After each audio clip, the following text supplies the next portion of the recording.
Greetings, my beautiful people. It's Jamal, your favorite African lifestyle brother. I'm back. Man, it's been a long time. It's been 2 years. 2 years since I've been back to Africa and 2 years since I posted a video. Now, most of you know, or you should know, that I only post videos when I'm in Africa. When I return to the States, I don't post any videos, so nobody wants to see anything here in the States, even though it's beautiful here as well. But that's my motto. So I post when I'm in Africa, but I haven't been back to Africa in 2 years. Wow, I can't believe it. I got back here, I got stuck. As many of you know, I have an older mom that I was taking care of, so I couldn't spend too much time on the continent at any one given time. So I always come back here to help take care of my mom with my sister. But unfortunately, mom transitioned and got her wings about 6 weeks or so ago. So, still making that adjustment of living life without mom.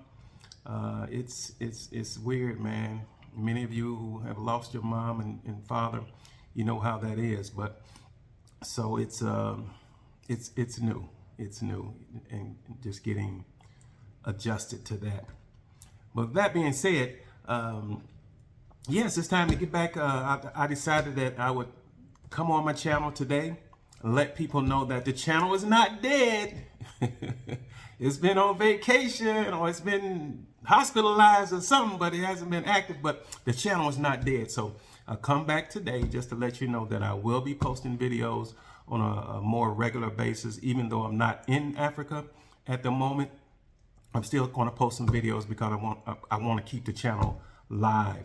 So I'm almost at 2,500 subscribers now. Wow! Thank you so much. Thank you so much to all of you who have taken the time to view content on this particular channel. And many of you subscribed, and I haven't done anything in a couple of years, so I really appreciate it. But yeah, so we're looking forward to getting back to the continent. Sometimes things happen, they always happen for a reason, and you might not know what that particular reason is. But I got back from Rwanda in 2023, January 2023, and I haven't been back since. And, I got back here and, money dried up, investments dried up. I had to start working again. And then I had to use my car, which was a kind of semi-luxury type of car. I had to start using that for making deliveries to make money. And, one day my car stops on me, and after I took it to the shop, took it to the dealership, they said it's going to be $2,500 to get it fixed. $2,500? No, I didn't have $2,500. So as a result, long story short, I ended up losing my job because I was using the car for the job to create the money. So now that I don't have a car, the money dried up. So long story short, I ended up losing the car as well. So I lost my job, I lost my car. Now I'm just at home. The silver lining was that now I'm at home with mom. I can spend more time with mom. And it was right at that time that she started her health started to decline and decline. So I needed to be around. And so I just settled into that mode of helping my sister take care of mom. It was just me and her. She had the day shift and I had the night shift. And we did that for a couple of years until mom got her wings just 6 weeks or so ago. So that was a blessing in disguise. I lost everything, but that centered me and that grounded me and made me stay right here for the last couple of years of my mom's life. And so that was a blessing. As I look back, I see how the wisdom in terms of how the Creator put everything in motion so that I would remain here instead of traveling back and forth to the continent. Okay. So with that being said, hey, I'm ready to take on life anew and get back to the continent. Got some things working. I'll be back there soon. Don't know exactly when. I'm just going to say soon. And so just stay posted. I'm going to post videos about my journey, about what's going on with me, about some of my dreams, goals, and desires, just to stay engaged and stay connected with all of you. And but all of you, I want you to give me some feedback. What you think about this, what you want to see, you know, how you're looking at Africa now, how you're looking at the States now, how you're looking at the condition of the world now, what the hell is going on. We got this crazy dude in office here in the United States, but it's also crazy dudes in presidencies and all around the world. The world is just crazy. All the presidents is crazy, if you ask me. It ain't just the one here. Don't get it twisted. It's not just the one here. It's a lot of presidents and prime ministers and emperors and all these different names that they have, His Excellency and all of this. It's a lot of them acting real crazy around the world. So don't just look at America and the nut that we got in the White House. It's a lot of nuts in these houses around the world. Okay, that's my take, and I'm sticking to that. That's what I believe. That's what I see in the world.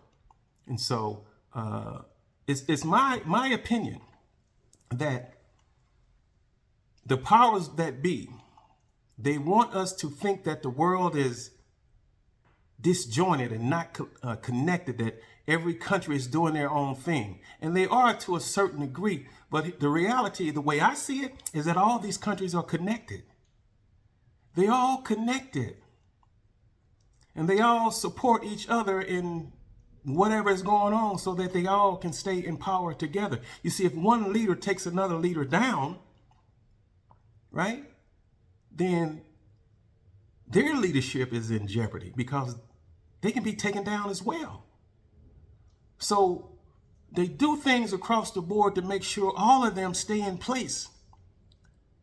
So one thing we have about here in America, that we under this illusion that things change every 4 years because we get to vote on a new president and maybe a new president get in. Sometimes they stay 8 years and then they got to go, right? But no matter who's in office, it's the same foolishness.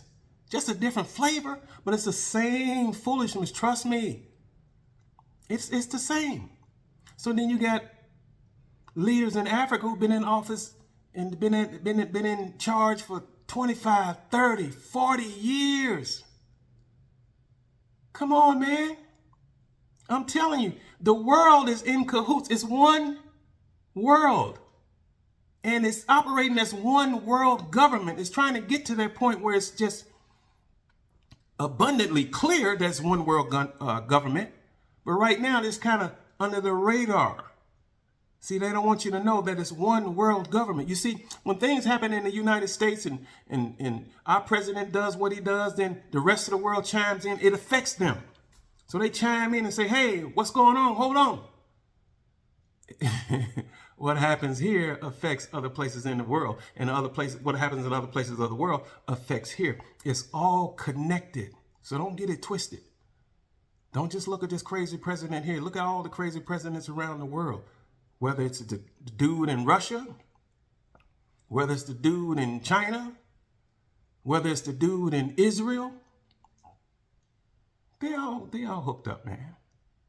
That's how you keep power. You consolidate power by everybody being together, but you make it look like we're separate.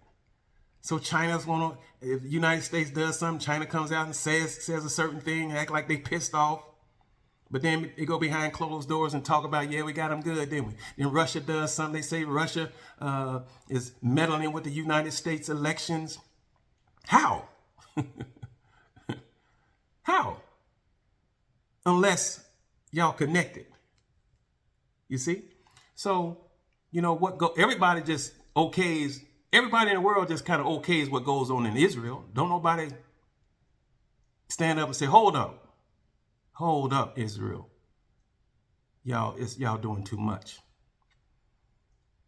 All the world government seems to support the madness in Israel. I'm telling you, it's one world that appears to be many.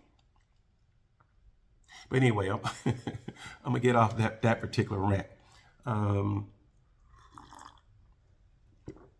So I've been looking at other places in Africa to go. You know, I've been to Rwanda 5 or 6 times since 2020. And but now I'm looking to branch out. You know, I'm looking at Tanzania, Uganda, Kenya, South Africa, Benin. Just looking at some other places where I see some other African Americans going, and I want to go there and visit them and just kind of hang out as well. But certainly, you know, South Africa is always on the radar. Just a great country in a lot of ways. It's screwed up in a lot of ways as well. But in terms of what you get to do there, what you get to see, the landscape, the topography, the geography, you know, the beaches and all of that, it's a lot that's attractive, right? To visit. I'm not saying that I want to go there and live, but to visit there, you know, that's one of the places that I want to see. Kenya is really impressing me, man. It's off the chain, man. Very, very, very developed. I've been watching videos on Kenya, man, and like the highways there, better than the highways in the States. China just built this highway. They didn't just do it, but they completed it a little while ago from I believe from Nairobi to that connects you all the way to Sudan. Something crazy like that, right? The Chinese. I'm telling you, it's all connected. See, people talk about the Chinese coming here and they doing this and they doing that and they mad at the Chinese, but hell, ain't nobody else doing it. Ain't no Africans doing it. You see? So China has been in Africa, man, since the 30s. They ain't just come yesterday and start. They've been building relationships and setting their foundations for damn near 100 years. So now they're doing some things on the continent. And because they are, the continent is in a better condition. It's in better shape. It's the same way like here in the States, a lot of African Americans get mad because we hear this thing about gentrification. It's real. But you have African Americans that live in the same neighborhood for 30, 40 years. And because of their mentality, they don't do anything with the neighborhood. Now, a lot of that mentality has to do with those that are in charge, right? But the fact remains, they don't do anything with the neighborhood. So then somebody else comes in and turns the neighborhood around, revamps the neighborhood, revitalizes the neighborhood, builds it up. The value and everything goes up. Everything is about gentrification is going up. Evolving. Life is about evolution. You have to evolve. Nothing stays the same for long. We used to ride horses. Now we got a car that got 560 horses in it. So you can choose to ride a horse or you can ride the car. It's your choice, but the evolution is there. And so it's the same thing with Africa. Africa is evolving with the help of others, other people other than Africans. It's okay. In my estimation, I hear a lot of people saying Africa is for Africans. Yes, it is. But we live in a global world. Africa is for everybody who wants to come there and take advantage of what Africa has to offer. That's what Africa is for. That's who Africa is for. Africa is for whoever has the mindset to come and build whatever needs to be built. That's the world that we live in. I'm sorry, that's the world we live in. So if you want to go to Abu Dhabi and these types of places, they're built up. They're built up in a way that makes it attractive for people who want to come visit. So when you go to Kenya and you look at these highways and you look at these high-rise buildings, apartments, you look at some of the neighborhoods where you got houses, you know, just absolutely breathtaking, gorgeous, in the millions of dollars, USD millions, when you convert the shilling, the Kenyan shilling. So it's beautiful, but it has to evolve as well. So, a lot of people think when you talk about Africa, they say, they think you're in huts, and Africans live in huts and trees and things of that nature, right? No, Africa has evolved because somebody, irregardless of what color or what culture, somebody had the vision, somebody had the energy, and somebody had the money to go build. So how the hell are you going to get mad at somebody for building something you won't build? Yes. There's a lot that goes into it. We know the colonization, and we know all about that, but it is what it is, and that ain't going nowhere. So how do we move forward in such a way that we can take advantage of what's being done? If you're not willing to look at decolonizing the African mind, then be quiet.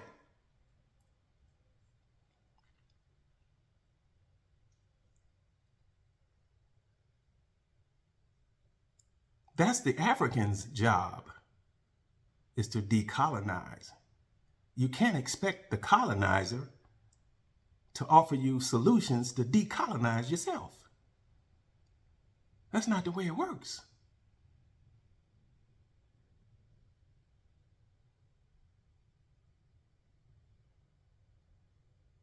So I read a report where like 75%, somewhere in that area of Africa is under 35 years old or something like that.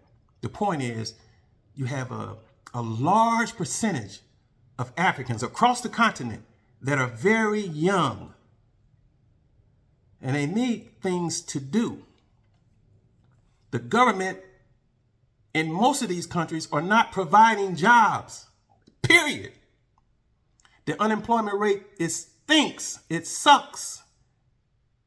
And any African out there hear me saying, if you want to get pissed off about that, because I'm telling the truth, go ahead and get pissed off. But the unemployment rate sucks, just like it sucks here in America. The unemployment rate sucks in a lot of places around the world. So it's okay to call it out. It is what it is.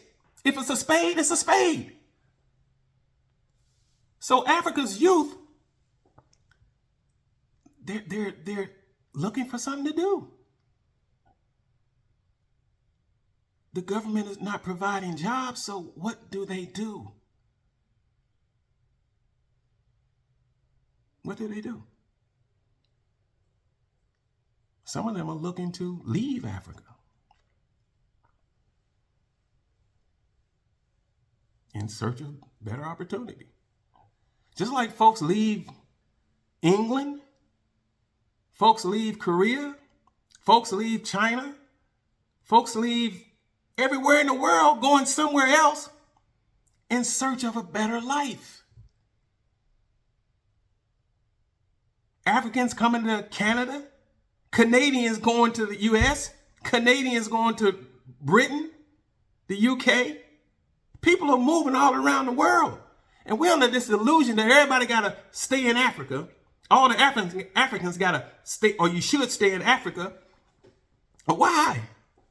People are free to go where they want to go. This is the world we live in. It's such a beautiful thing that I can get on a plane and come to Africa. What if it was set up where I couldn't come to Africa? No, you got to stay in the United States. But I can get on a plane, I can come to Africa. At least right now. We don't know what the hell is going to happen in 3, 4, 5, 6, 7, 8, 9 months. But I think it's just a bunch of talk. Some things will change, but for the most part, it's going to remain the same. Because the world has to operate a certain way. In order for the power brokers to stay in power, certain things have to be in place in order for them to have power. They break everything down, then what do they have to rule?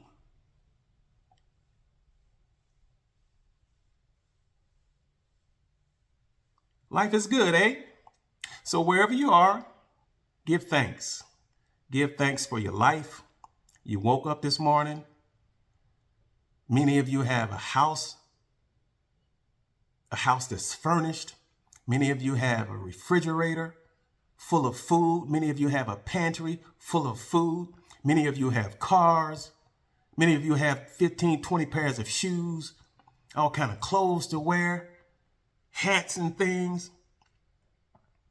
Give thanks. Give gratitude. Really take a moment and give thanks for what you have, because there's a lot of people don't have what you have. Keep it in perspective. You got 10 pairs of shoes. Some of y'all got 20. Some of you ladies got 25, 30. I got about 25 myself, so I'm just saying. But then there are some people that only have one pair of shoes. That's all they got. So I'm just saying, be thankful, be grateful for your life. Praise God, praise Yahweh, praise whoever you worship. Praise them, give thanks for what you have, because there's always someone above you and there's always someone below you. So no matter where you are, you're right in the middle. So give thanks for that. Give thanks for that. So I just wanted to come on today and let you know that I'm still here, that I'm coming back, that I'll be engaging with you as my audience, and that I'll be back in Africa soon and be bringing you some more African lifestyle types of videos showing the different lifestyles that Africans are living. And some of them are living so beautifully. Oh my goodness. It's a beautiful thing. So we want to be able to showcase that, get back to showcasing what Africa is about for the benefit of those who are looking to come to Africa. They want to experience my experience. I mean, you got, since I got out of the game a couple of years ago, you got so many more YouTubers from America, as well as from Africa themselves in African countries that are showcasing Africa. And there's so many players in the game now where people are able to see the real Africa and not what is being shown on TV. They're seeing the real Africa by people like myself and many others in all these countries that are starting to showcase now. So that's one of the things that the African youth is doing. The African youth are starting to vlog, or they're becoming YouTubers now, and doing a great job of exposing and sharing their culture, you know, for the benefit of everybody. It's a beautiful thing that they're able to put themselves in a position where they can make money in that particular way. And I'm seeing more and more African youth, in particular women in particular as well, just sharing with you what they do on a daily basis, whether it's in the village, or I was following this sister the other day. She just shows living alone as a Kenyan. That's what her channel is about. She lives alone, and she shows herself just living alone and cooking for herself and shopping for herself.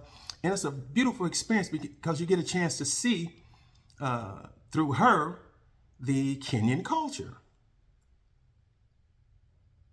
So shout out to those Africans, youth around the continent that go on YouTube. You know, this you can go on YouTube and start generating some money for yourself eventually. It's not going to happen right away. But if you got a phone, you got a computer, and most phones today are computers. So you can just do everything in your phone. Do videos, editing, download to YouTube, everything from your phone. So that's an exciting venture, an exciting opportunity for Africa's youth to be able to do that. But anyway, I wanted to come on here, man. I just wanted to talk and just be real and just, no particular agenda other than reintroducing myself as the founder and the voice and the face behind African lifestyle. So again, I appreciate all my subscribers for hanging around. I hope this video gets to you soon. And I will be doing videos. I plan on doing 3 per week, Wednesday, Thursday, and Friday. Because that's what YouTube says. That's when most people are watching. I don't know. But I'm gonna trust YouTube and just do Wednesday, Thursday, or Friday. Or I just might do Wednesday and Fridays. Just do 2 videos a week. Maybe even just 1. I don't know. But at least 1. 1 video per week. But then when I get back to the continent, oh my goodness, it's going to be every day. So stay tuned. I love you guys. Peace, love, and soul.